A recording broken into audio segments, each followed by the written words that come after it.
And welcome to the Voice Mood. I'm your host, Olivia Peck, your local millennial voice teacher. I'm so happy you're here today. Do you want to become a better singer? Well, that's what we're talking about today, setting our singing goals for the year. I hope this is your year where you find some vocal freedom, find your voice, and we're going to talk about what's the right goal for you based on where you're at right now. The thing is, everybody is in their own little spot. We all have different voices, so let's talk about how you can focus up. But first, I just want to say this is just a little personal note from me, Olivia, to you. You are enough. A lot of this goal setting, it's really fun, it's cool, but we can't really unleash unless we have an element of accepting our voice where it is and being okay with those voice cracks, the ugly sounds, and just letting it out, even if it's not perfect. Something I don't talk about a lot, and this is the last thing I'll say on this, is yes, we work for perfection. We work through all these warm ups and exercises and try to be the best we can be. But then when we're on stage, does it all go perfectly? No, not necessarily. We just want to have the tools to do the best we can. So that's where I'm coming from. I'm going to answer some questions.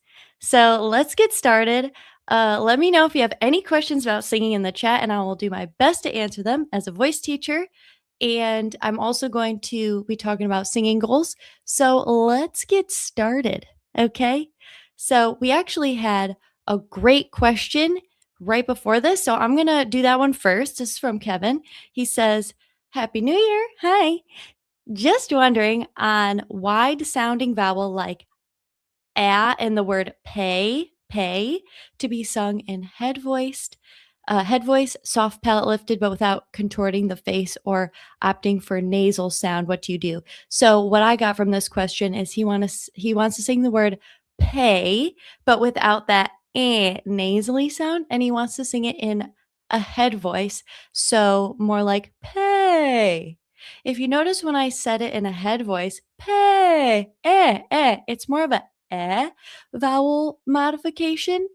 And if you are English, maybe is good, but maybe pa, or is good.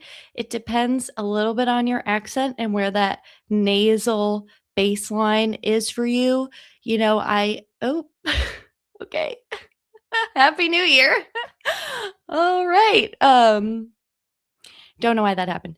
So you want a more or instead of a. Does that make sense? Let me know if that helps. It does help. Don't want to contort the face, but to have more of a lift. Oh, see how my face is a little more like a little smile on the cheeks. That's usually good across the board. And dropping the jaw a little bit and opening up more is a little bit better, taller for head voice. I hope that helps. Okay, good question. Let's talk a little bit about singing goals. I have other questions from the week that I'm going to cover as well.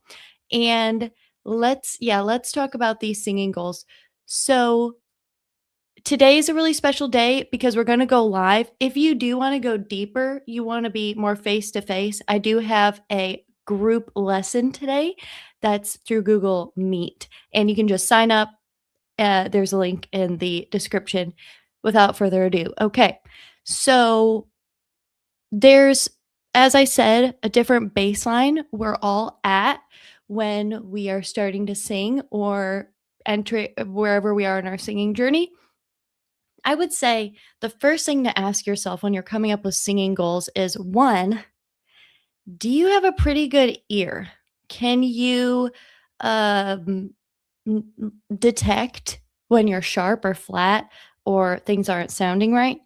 Do you have a good baseline musically? So you can tell when you're off key, you can tell if it's not sounding great or in the style you want. How quickly can you adjust rhythmically and pitch wise? So, really down to the basics. If you feel like you are not super solid on that, that is where I would start. that is where I would start. Start with the music basics, and there's a lot of different ways you can do this. And I would say immerse yourself in music, listen to it, sing along, go to karaoke. And I have an inspiring story about this, about someone who improved drastically. And I'm going to answer this question first before I tell you that story. Okay, question. In my voice, I feel darker kind of sound even in high notes, but I need it to sound okay. So I'm getting from this, you have a darker sound even in high notes, but maybe you want to sound brighter. I'm assuming the opposite. Um, okay, so I l- even in high notes, but it has to sound thin, sweet. Please help. Okay, so yeah, you maybe you're singing high and you're like ah, but you want it to sound more like ah, maybe. Okay, I would say really think about that shape of that vowel. So instead of ah, ah, or maybe your lips are more covered. Oh, look at that lip tension. Maybe you need to actually open a little bit more and do a little bit of a brighter, like that smile we were talking about. Ah. You also might be used to a more full bodied classical sound, which is typically taught in choral settings. So if you're in choir and you're used to singing more open, so looking into mixed voice techniques, singing high without quite as much full body voice and being able to do a more whiny sound and turn that into a clear, mixy, belty, or just lighter sound. If that makes sense, as opposed to oh, we're doing two different shapes with our vocal tract when we make those two different sounds. So I would look into developing more of a mixed voice if I'm gathering correctly what you're looking for. And I do have a lot of videos on mixed voice, so go ahead and check that out in on my channel, and I'll link them when I do timestamps and stuff. Hope that helps. Hope I'm getting what you're putting down, but that's usually a question people have. So let me know. Okay. How do you take care of your throat in this season? Yeah, so we are in dry season for a lot of places, winter, and dryness is really tough when you are a singer because making sure you're hydrated is really important for being able to sing easier, more healthfully, be able to take care of your voice and have stamina. So, definitely make sure you're hydrated. I would invest in a humidifier if you live in a really dry place and you're noticing you're feeling really dry. Um, if you have acid reflux, this is totally separate from the dryness, but making sure you have that under control because that can affect your vocals. Um, I use a nebulizer to help steam my voice just with saline. And I put my favorite one on my website. I always tell people to try the nebulizer because it's a really great way to hydrate your vocal folds directly. And just remember, folks, when you hydrate your body, you want to do that continuously, and it's important that you hydrate the day before you sing, and you're always hydrated. You don't just load up on water while you're singing. It has to be, something you're doing beforehand because it takes a while to soak in, if that makes sense. Anyway, great question. Okay, and I'm going to answer another question in the chat, but first, I promise I will tell you this really great story about how I had a student recently who improved so much without formal vocal training. Okay. I noticed such a big difference in her voice. We'll call her Madison. And I said, Madison, what did you do while you were gone? What were you doing? And she said, I was doing karaoke every week. Every single week, she would do karaoke. Now, it wasn't just normal karaoke, it was in a library. So she was with the same core group of people. It was a small group, very comfy setting, and she was able to sing a song, like multiple songs. She was really getting those reps in because it was just a small group. You didn't have to wait in a huge line, probably less jitters, less you can just kind of try it a bunch of different songs. It's so fun. And it just goes to show that sometimes all you really need in one chapter is to just get those reps in. If you don't have a lot of experience singing and your goal is to get better and you have no clue where to start, do that. Just sing a lot. I mean, just make sure that you feel good. Make sure you're checking in with your body and not shouting, or if you start to feel tired, stop, recover, reevaluate what you're doing. I always advocate for gentle singing, but it's getting those reps in. I mean, there's no replacement for it, and we all have to do it. We all have to get in there and do it. So that's a great place to start. And that is a great way to tackle your singing goals if you're way at square one. Okay, here's a question, and then we'll get into more advanced singing goals or just a step beyond that. All right. Please tell how can I get my voice a little bit nasal and high notes like young Justin? Justin Bieber. Love Justin Bieber's songs. Okay, especially the older ones. So there's a couple of different types of twang, as I like to call it. Okay. Twang. Twang is likely what a lot of us hear when we hear that nasally sound. There's a nasal twang and oral twang. If you want to start your year off with a really nerdy video that is awesome about belting, check out Matt Edwards' YouTube video on common misconceptions about belting. It talks about nasal versus oral twang, but I will do a little example. So when you want to tap into a nasal twang, you want to do exercises like, yeah. Somebody yeah. It's a little heavier. It's a little more intense. It's a little beefier. It's not as flexible as oral twang. Oral twang is that baby cry. Ah, ah. Hear the difference? It's a little bit lighter, a little more flexible, I guess. Ah. I love the meow because it's, to me, if you do it more gentle, meow, like that, you'll tap into that oral twang and you can use it to belt like Justin Bieber. I'm trying to think of a Justin Bieber song. Beauty, meow, meow, meow, meow, meow, Beauty and the Beast, whatever. Not the best example, but using the meows to get that belty quality out with oral twang. So that is what I would explore. It's again goes back to more of a mixed voice technique. So I would lean into that. Okay. All right. So I have another question. I'm going to go over that next. I'm going to let you know the second tier. If okay, you have a good ear, you're past square one. I don't know why I keep getting fireworks. You're past square one. You're now in the zone of, okay, I have a pretty good ear. I can sing okay, but I'm in this weird middle zone where I don't know what really I'm doing all the time. Or maybe you do know what you're doing a lot of the time, but there's just some big gaps. So this is where you want to hone in a little bit more. We're past the stage of just throwing spaghetti at the wall and just singing a lot and getting your ear acclimated.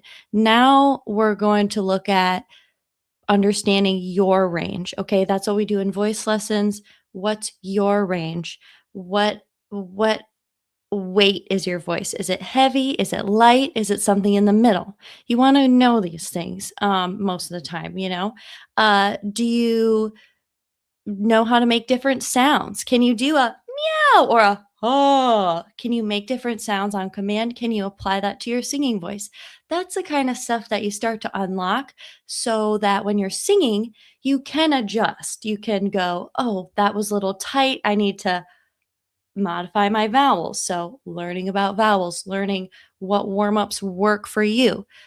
That type of thing is a little broad, but really looking at, okay, where are the gaps in my knowledge? What's the right teacher? Who's the right teacher for me? And what really thinking about what style do you like and unpacking all of this stuff. That's kind of that middle zone where there's a lot you can cover, but that those are some good things to think about if you're at that level. Okay. So let me know if you have any questions about that. That's a lot. Okay, let's go to this next question. How to stabilize our larynx? Great question. So, if you're confused by what that means, y'all, larynx, the larynx is the box that houses our vocal folds. And so it moves up and down depending on if we're singing high or low. Now, something happens to a lot of us as we sing high, our larynx can creep up a little bit too high, and that's when you get that squeezed feeling and sound, even that squeezed feeling that can be uncomfortable. It is obviously a more tension. Comes from a place of tension as opposed to what this person's asking, Peter, how do you keep it stable so it doesn't creep up too much and it's a little more stable? SOVT exercises are great for this. So doing lip trills, high up high, or doing an NG sound, those are SOVT. My personal favorite right now that I was doing with a student earlier today is blowing bubbles in water while you're singing a melody. So you can do warm ups like this. It's great for recovering your voice if you have a vocal injury. It's great for training your breath. What it does is it allows you to hit those high notes woo, woo, with less less likelihood of your larynx creeping up. It helps keep it more stable. So doing things like that.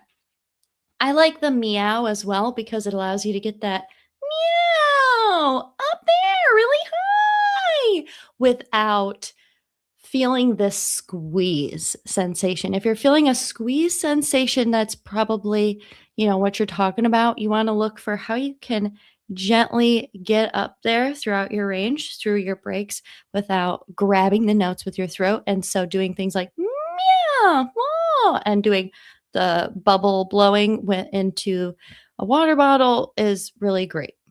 Hope that makes sense. Let me know. Another thing is a lot of times when we speak, our larynx is more relaxed for a lot of us, not everyone, but for most people. So if you can kind of get back to like a speaking feeling and go back to a lower notes, your speaking range, that brings it, relaxes it again. There are people who do laryngeal massages. I'm not qualified to guide us through that, but uh, just personal experience, I just massage around the larynx. Okay. But there are there are doctors who do that professionally, therapists who massage the larynx. And so this is all good stuff to be aware of. All right.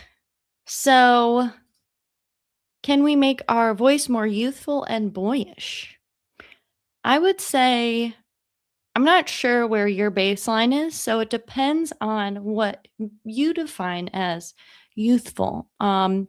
If you feel like your voice is raspy or unclear, I'm willing to bet that that could be caused by tension or just it's your natural timbre. And I have a video about timbre and we talk about this a lot in voice lessons is what does your voice naturally sound like and how do we get it closer to that goal sound that you want, whether it's to sound more youthful, whatever that means to you, or um where what can we enhance that you like about your voice? All right, so that's a good question. Now, let's say you're like, yeah, yeah, yeah, I have a good handle on my technique, I think. I like the way I sound. Now you're in a different zone where you're like, I just don't know what my sound is. Like, how do I find my voice? This was a really good question that someone brought up, and people ask a lot. So, at Truth Surge says, Freddie Mer oh, that's kind of unrelated. But then he goes, I always wondered, how should I sound? Probably why I never found any voice I thought was mine. I just did 100 other sounds and never developed my own sound or style. Oh, well, good thing I don't sing for a living. Nice video. I just want to say if this is something you're dealing with, um, whatever comes out when you sing is still your voice. Even if you're doing an act or some sort of character or you're singing how so and so sings, it's still you. You're still the one producing the sound.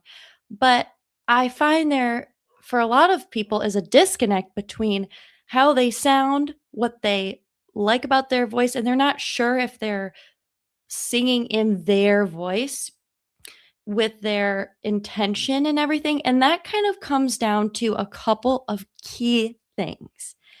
One, can you use your voice in all of its capacity or as much as you would like to? So, can you make all these different sounds? Are you able to switch it up?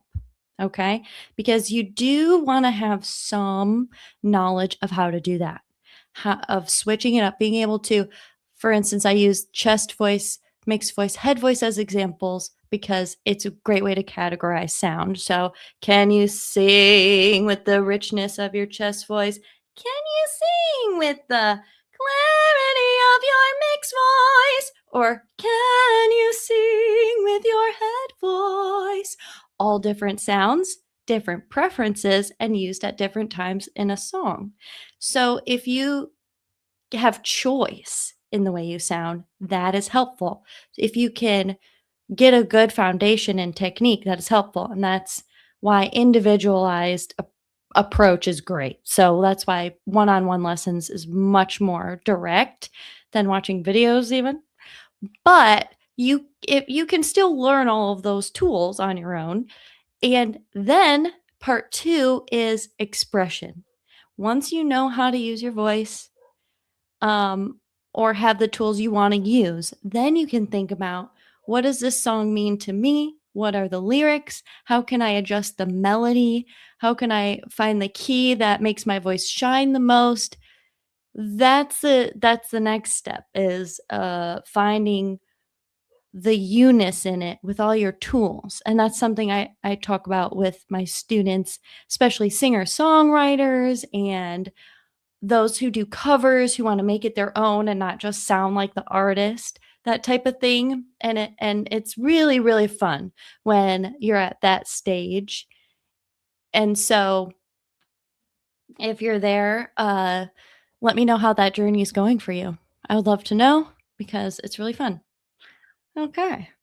Wow, that was a lot. You all have some great questions. Holy cow, and I still have some more from the week. So here's a question. What is the difference between vocal color and texture? Sometimes I feel like they're used interchangeably. So this is going to go down to which voice teacher are you talking to? So my opinion would be color to me is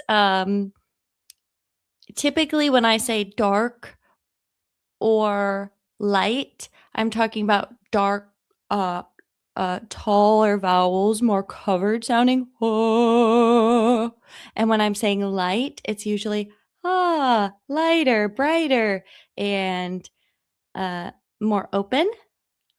If you think about like the shape.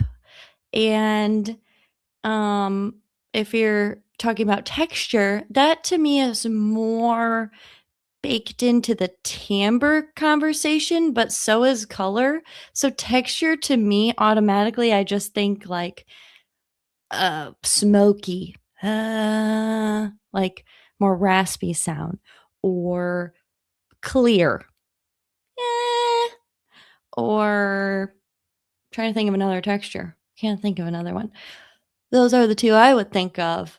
So, a little different, but I don't know how to define the differences beyond examples on the spot. I hope that helps. Good question. All right. So, do you visit an SLP for laryngeal massage and is it helpful? I'm not sure if SLPs do laryngeal massages. If you look up laryngeal massage probably on YouTube or something and type in Broadway singer, they have sometimes a I think it would be more in physical therapy territory. They have someone on staff who does that for the singers because when you think about it, singing is still athletic. You're using muscles, and a lot of athletes will use massage to recover. So, in the same way that athletes recover, so do singers who use their voice in a more athletic way, like Broadway singers. So Emily Kristen Morris actually had a video where she had her physical therapist, I think it was, come on and talk about how to do one.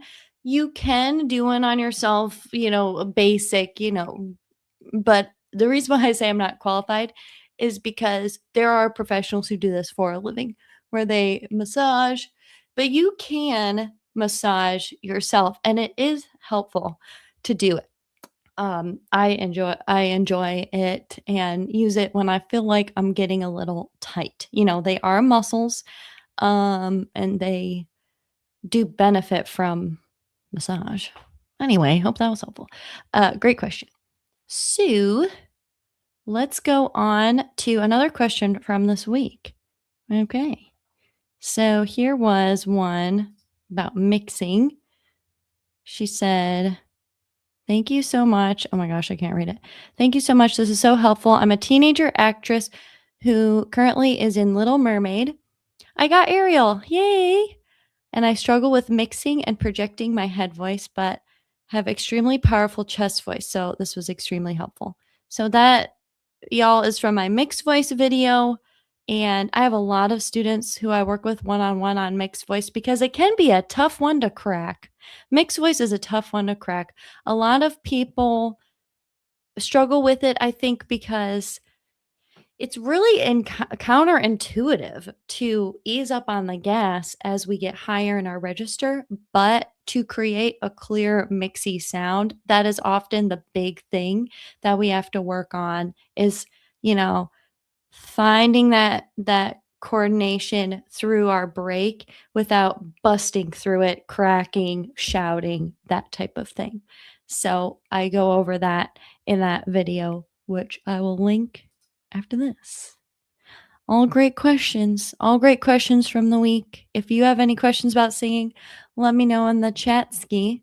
I think I just have one more from the week here on YouTube. This is from Joel. He says, "Holy cow, this video also just enlightened me to myself, also talking out of my throat, but with a lot of extra air to add volume." Right.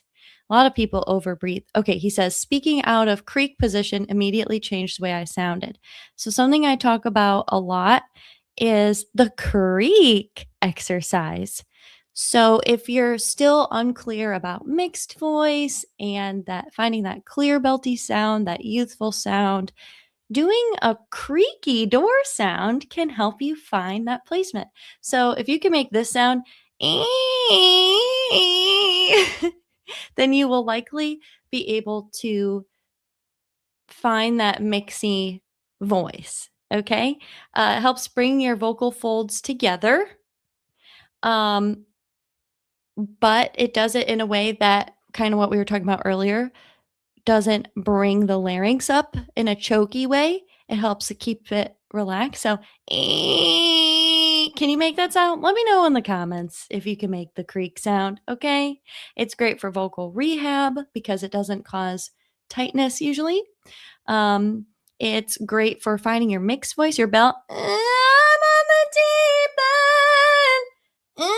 If you can creak into it, it can really help. It also trains us to not use too much breath pressure, which is really important because a lot of us use too big of breaths when we're trying to belt. And although breath control is important, connecting to the breath is important, we don't always need huge breaths. And that's a big thing that we can work on, and we can do that by doing a creaky sound. You can slide with it, you can sing on a creak. It's a really ugly sound, but that's good. You want to do it. I know some singers in my studio who their voice totally transformed after the creek, that one exercise. Seriously, it was crazy. And I just started using the creek in my studio within the last year. Before I would do other things like meow or meow, whatever. But the creek has been a game changer for a lot of people. So let me know if that helps you, and I hope it is. All right. Well, we just went through a lot of stuff.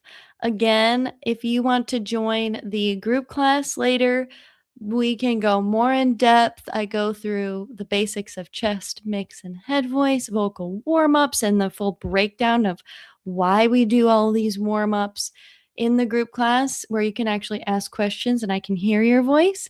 And that link is in the description if you want to join that.